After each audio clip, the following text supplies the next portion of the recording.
আল্লাহ রাব্বুল আলামিন এই রোজাকে আপনাদের উপর রেস্ট্রি করে দিয়েছেন, লিখে দিয়েছেন। এই রোজা যারা সঠিকভাবে রাখবে, নিয়ম মতো যারা রাখবে, ওই ব্যক্তিগুলো আল্লাহকে ভয় করবে। আল্লাহকে যখন ভয় করবে তখন এই কোরআনুল কারীম নিয়ে আজে বাজে মন্তব্য করতে পারবে না। তখন তারা কোরআনুল কারীম নিয়ে মন্তব্য করার আগে কোরআনুল কারীমটাকে পড়বে, বুঝবে। আর যে ব্যক্তি কোরআনুল কারীমকে বোঝার চেষ্টা করবে, ওই লোকটা কখনো নাস্তিক হতে পারবে না। ওই লোকটা কখনো কোরআনুল কারীম নিয়ে বাজে মন্তব্য করতে পারবে না। ওই লোকটা কখনো আলেম ওলামাদের বিরুদ্ধে অবস্থান করতে পারবে না। ঠিক না? কারণ তো পুস্তকে কি আছে? আজকে কোরআন না জানার কারণে, কোরআন না পড়ার কারণে, কোরআনের জ্ঞান না থাকার কারণে মুখ দিয়ে আবল তাবল বের করি, আফসোস। এই জন্য আল্লাহ রাব্বুল আলামিন বলছেন লাআল্লাকুম তাত্তাকুন। মুত্তাকি তো তারাই হতে পারবে যারা রমজানের রোজা ব্রত পালন করবে সঠিকভাবে। আর এই মুত্তাকির গুণ নিয়ে বাকি 11 মাস ইসলামের সমস্ত কাজকর্ম আপনি করবেন। কারণ খোদাভীতি অর্জন হবে। খোদাভীতি অর্জন না হলে আপনি ইসলামকে মানতে পারবেন আল্লাহ ভয়ই আমার নাই। খারাপ কাজ করতে আমার হাতে বাঁধবে, মিথ্যা কথা বলতে হাতে বাঁধবে, অশ্লীল ভাষা মুখ দিয়ে ব্যবহার করতে গেলে আমার মুখে বাঁধবে না, যদি আল্লাহর ভয় আমার অন্তরে না থাকে। চুরি করতে গিয়ে হাত কাটবে না, আল্লাহ রাব্বুল আলামিন দেখছেন। এই ভয় যদি অন্তরে না থাকে, অন্তরে ভয় আছে। এখন মসজিদের দান বাক্স চুরি হয়, মসজিদের মাইক চুরি হয়, ব্যাটারি চুরি হয়। কালকে ব্যাটারি চুরির বিচার করলাম সারাদিন। ও যখন ব্যাটারি চুরি করছে, ওর কি আল্লাহর ভয় ছিল? ওর ভয় ছিল কোনটা জানেন? আমি বুঝতে পারি নাই। আরে চুরি করা টাকা ভাগ, তুমি একজনকে বেশি দিলে, তুমি কম দিলে, তাহলে চোর আরো আছে। যখন এইটা ধরলাম তখন না হুজুর, বেশি দেওয়ার কারণ আছে, আমার বেশি দেওয়া টাকা দিয়ে 1 গ্রাম আনতে কইছে। আমি চিন্তা করলাম এই গ্রামে চুরি করছো, আর বেশি টাকা দিয়ে তোমাকে আরেক গ্রাম থেকে নিয়ে যাবে না। সবাইকে হুজুর বুঝে কি বলতে 1 গ্রাম, 1 গ্রাম কি কাজ দেশ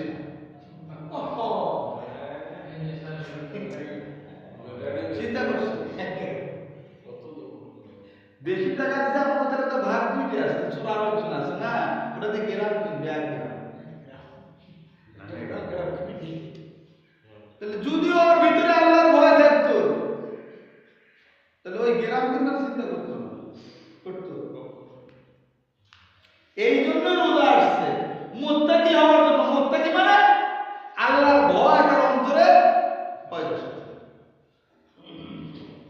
চিন্তা করো, বর্তমান মুত্তাকিরা এমন অবস্থায় চলছে, সন্ধ্যার পরে গ্রাম খায়, কাল ভুট্টা খান বলছে ভাগে শুধু ধরি কিন্তু ছেড়ে দিই না, 20 টাকা বিচার দিয়ে আসার পরে আমাদের মধ্যে 2-3 জন।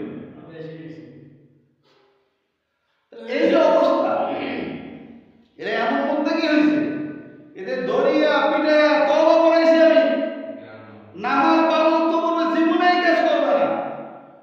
তখন খাইছিল গাঁজা, গাঁজা সব ধরছে না। আর এবার ধরছি একেবারে হিরোইন 17 প্যাকেট। তাহলে গাঁজা ধরিয়া তওবা করাইলাম, পিঠাইলাম, এমন পিটন দিতে হাঁটতে পারে না। তারপর তওবা করাইছি, নামাজ পাবো তো ধরবে, মসজিদও গেছে। কয়েকদিন পরে আর নামাজ নাই, এখন হিরোইন শুরু হয়েছে। আচ্ছা বলেন তো, পিঠায় কি হিরোইন থেকে থামানো যাবে? যদি অন্তরে আল্লাহর ভয় না। এই জন্য রোজা ব্রত পালন করতে হবে। আল্লাহ রোজা দিলেন কেন? যে রোজা যদি কেউ পালন করে, শান্তি পালন করে, ওই লোকটি মুত্তাকি হতে পারবে।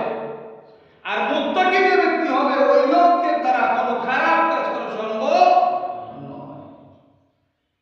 আজকে এই সমাজে নিজের সন্তানদেরকে ছেড়ে দিয়ে, আমার তো মনে হয় কোনো গার্জিয়ানের মাথা ঠিক নাই। কারণ এই যুব সমাজটাকে নেশা ধ্বংস করে দিচ্ছে। এই উদাহরণ আহ্বান রাখবো, যেখানে নেশাখোর দেখবেন সেখানেই দমন করবেন। আপনি সাহস করে ধরেন, দেখবেন আপনার পিছনে আরো 10 জন দাঁড়ায় গেছে। কারণ নেশাখোরের কোনো সার নাই। যেখানে ছিনতাইকারী সেখানে প্রতিহত করতে হবে। দুর্বল হওয়া যাবে না। দুর্বল হলেই দেখবেন আরেকটাকে ধ্বংস করবে। কারণ ঈমান আনছি, তা'মুরুনা বিল মা'রুফ ওয়া তানহাউনা আনিল মুনকার। সৎ কাজে আদেশ করতে হবে, আর অসৎ দেখলে বাধা প্রদান করা লাগবে। কার আদেশ? আল্লাহর আদেশ। আল্লাহর আদেশ পালন করতে যদি যায়, গিয়ে যদি মার খাওয়া লাগে, লস না লাভ?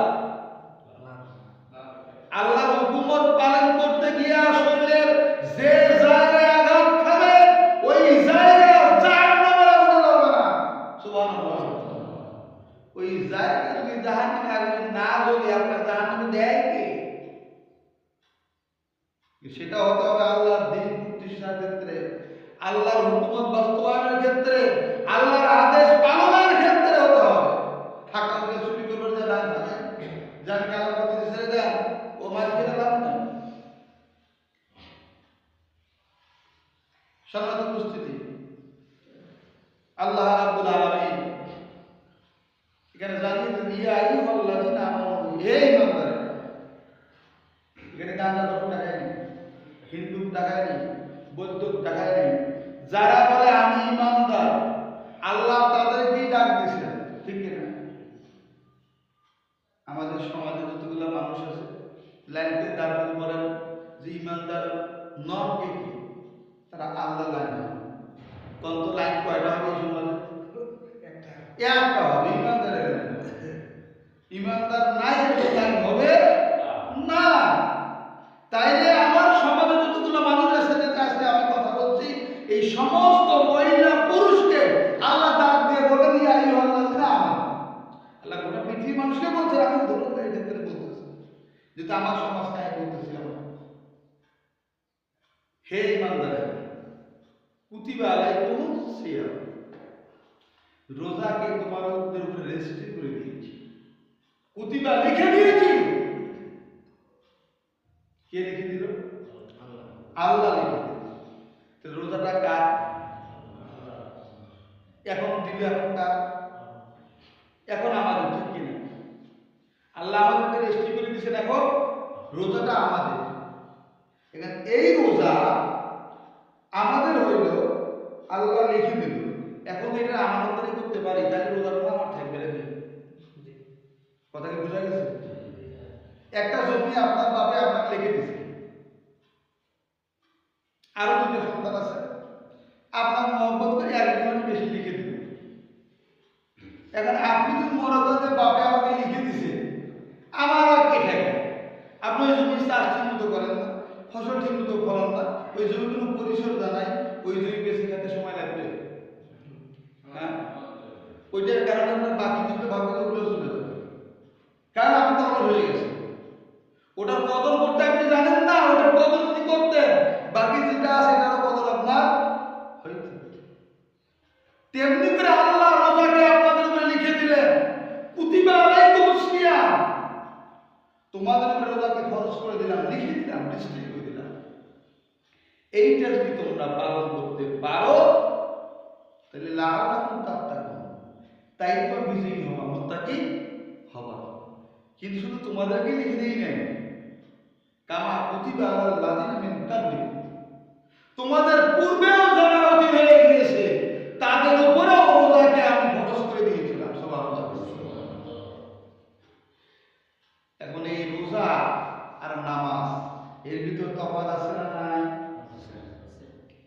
নামাজ কিন্তু লিখে দেন নাই। আমার আল্লাহ রাব্বুল আলামিন জানাই দিয়েছেন বান্দারা আকিমুস সালাত ওয়া আতুজ যাকাত। আমি নামাজ কায়েম করার জন্য দিলাম আর যাকাত প্রদান করার জন্য দিলাম। যাকাত প্রদান করবা আর নামাজ কায়েম করবা। এখন সমাজে আসেন, আপনারা নামাজ কায়েম করতেছেন না নামাজ পড়তেছেন? আল্লাহ কি কোরআনুল কারীমের কোন জায়গায় বলেছেন যে ইকরাউস সালাত, নামাজ পড়ো? তার মানে হচ্ছে আমরা এদিক দিয়েও পিছায় আছি, ওই দিক দিয়েও পিছায় আছি। আল্লাহ বললেন আকিমুস সালাত, আমরা করতেছি ইকরাউস সালাত, আল্লাহর হুকুম পালন করতেছি না। এই আকিমুস সালাতের কথা বলতে গেলেই একদল মানুষের চুলকানি হয়, তারা বলে এই তো রাজনীতির কথা বলে। এই কথা কে বলছেন? আকিমুস সালাত আপনার ব্যক্তি জীবন থেকে শুরু করে রাষ্ট্রীয় জীবন পর্যন্ত নামাজ প্রতিষ্ঠার আন্দোলন করা আপনার উপরে ফরজ।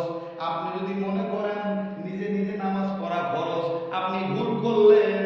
আল্লাহ কোথাও বলে নাই নিজে নিজে নামাজ পড়া ফরজ।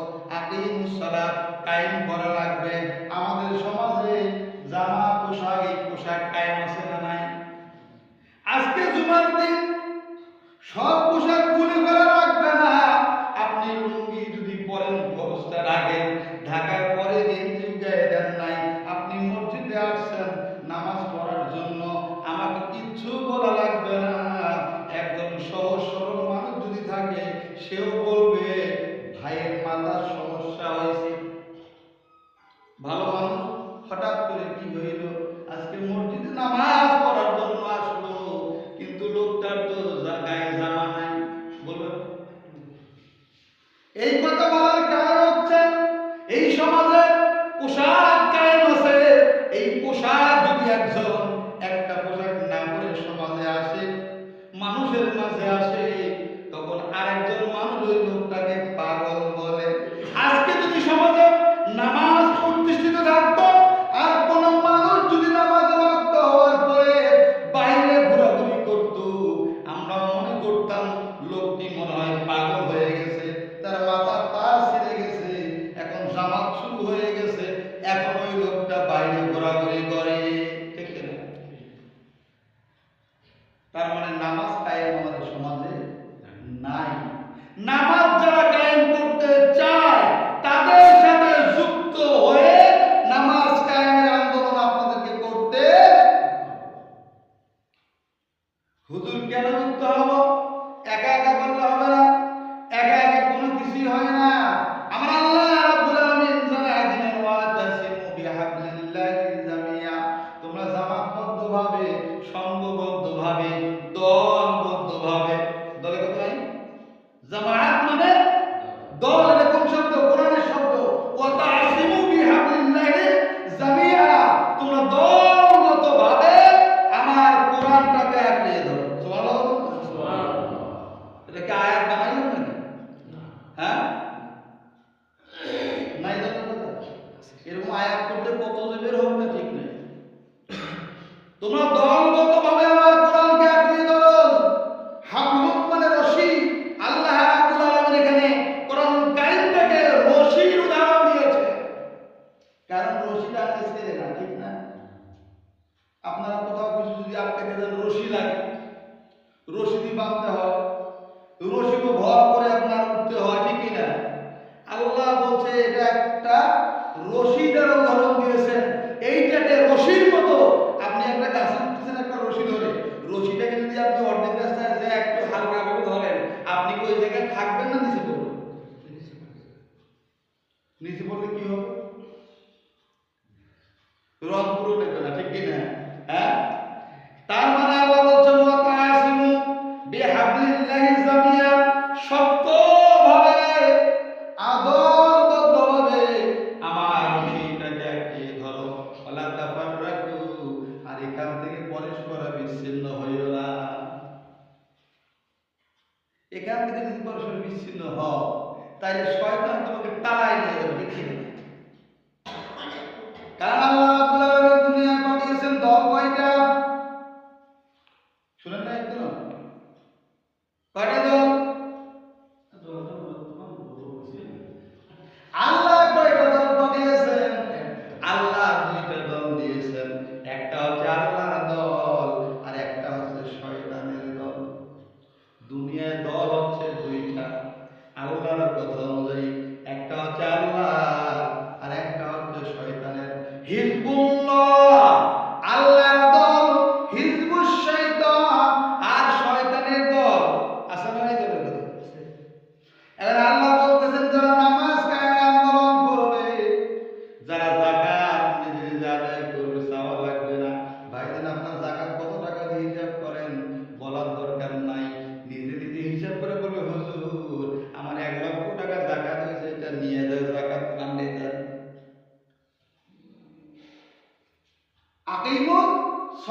বোঝা গেছে?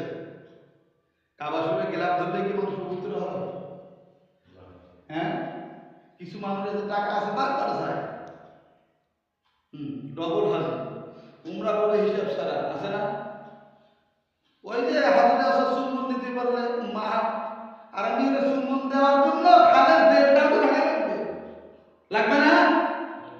আবু জাহেল সুন্নত দেয়নি হাজিরা সব, আবু লাহাব দেয় নাই, ওরা হজ করে নাই, ওরা হজ করার পরও কেন ইমান আনতে পারলো না? হজ শুধু আমাদের রাসূলের সময় ছিল তা নয়, আগেও হজ ছিল। হাজরে আসওয়াদকে কাবা ঘরে স্থাপন নিয়ে যখন দ্বন্দ্ব শুরু হয়ে গেল, বড় বড় গোত্রগুলো দাঁড়ায় গেল, আমি রাখবো, আমার গোত্র রাখবে, আরেকজন বলে আমার গোত্র রাখবে, আরেকজন বলে আমার গোত্র রাখবে, দ্বন্দ্ব শুরু হয়ে গেল, যুদ্ধ শুরু হয়ে গেল। আল্লাহর নবী মুহাম্মদ রাসূলুল্লাহ সাল্লাল্লাহু আলাইহি ওয়াসাল্লাম বললেন, আমি একটা সুরাহা করে দেব, যদি তোমরা মানো সবাই রাখতে পারবা। সুবহানাল্লাহ। কারণ সকলে আল্লাহ রাসূলকে আল আমিন বলতো, আর সাদিক বলতো, সবাই তার উপরে বিশ্বাস রাখতো। তখন বলল, মুহাম্মদ ঠিক আছে, তুমি তো কখনো বেইনসাফি কাজ করো না, তুমি যা করে দিবা আমরা সবাই সেটা মানবো, না মানলে তো রক্ত হয়ে যুদ্ধ। আল্লাহ রাসূল বলে, একটা চাদর নিয়ে আসো, একটা চাদর নিয়ে আসা হলো, হাজরে আসওয়াদকে চাদরের উপর রাখা হলো। বললেন 10 গোত্রের 10 জন লিডার, 10 জন লিডারের চাদর ধরো। সমস্ত মানুষ তো একটা চাদর ধরতে পারবে না, লিডাররা ধরলেই তো ধরা হয়ে যাবে। 10 জন লিডারকে চাদরটা ধরাই দিলেন, দিয়ে হাজরে আসওয়াদকে তার জায়গা মতো স্থাপন করলেন। সুবহানাল্লাহ। তার মানে তখন তারা হাজরে আসওয়াদ স্পর্শ করেছে, চুম্বন দিয়েছে। তার মানে হচ্ছে হজ করলে হাজি হওয়া যায়, হজ করলে নিষ্পাপ হওয়া যায় না। নিষ্পাপ হতে গেলে নিজের দেহটাকে খালেজ করা লাগবে, নিয়ত থেকে সহি করা লাগবে। যখন আপনি সেখানে দাঁড়াবেন, দাঁড়ানোকে আল্লাহকে হাজি আসছো নাকি কবে না? তুমি তো 7 লক্ষ টাকা খরচ করে আসলে, বলে আল্লাহ আসলাম লাব্বাইক কন্যাই মুরব্বী, লাব্বাইক কন্যাই, লাব্বাইক লা শারীকা লাক লাব্বাইক। এইভাবে যখন আপনি তাসবিহগুলো পড়তে থাকবেন, আল্লাহ বলেন, বান্দা আয় আয় আয়, দুনিয়ার সব কিছু ঝেড়ে ফেলে দিয়েছো, জীবনে যা পাপ করেছো, যা অন্যায় করেছো, সব থেকে তাওবা করে ফিরে তুমি আমার ঘর জিয়ারত করার উদ্দেশ্যে আসছো। বান্দারে আমি বুঝতে পারছি তোমার নিয়তটা সহি, তুমি ঘোষণা দিচ্ছ আল্লাহ তোমার কোনো শরীক নেই, আমি উপস্থিত, আজকের থেকে তোমার সঙ্গে কাউকে শরীক করব না, যা করেছি এতদিন আর ফিরেও করব না, এখন থেকে শুধু তোমার দিন কায়েমের চেষ্টা করব।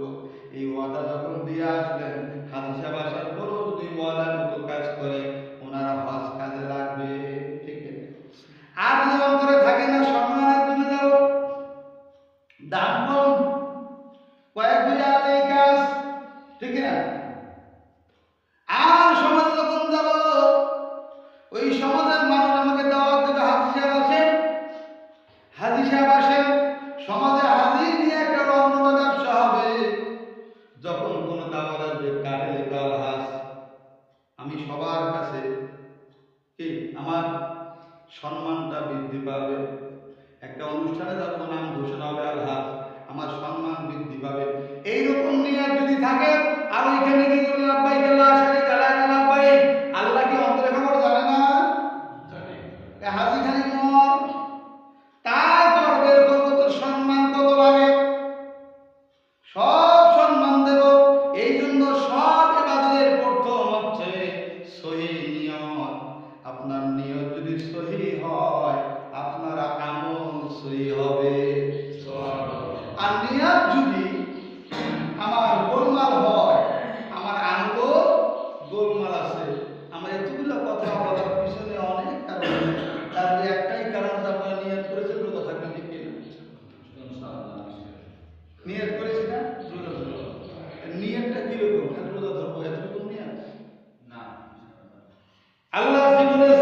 করেছি, যা অন্যায় করেছি, জুলুম করেছি, পাপ করেছি, অশ্লীল ব্যাপনা, যা পাপ করেছি আল্লাহ আর করব না।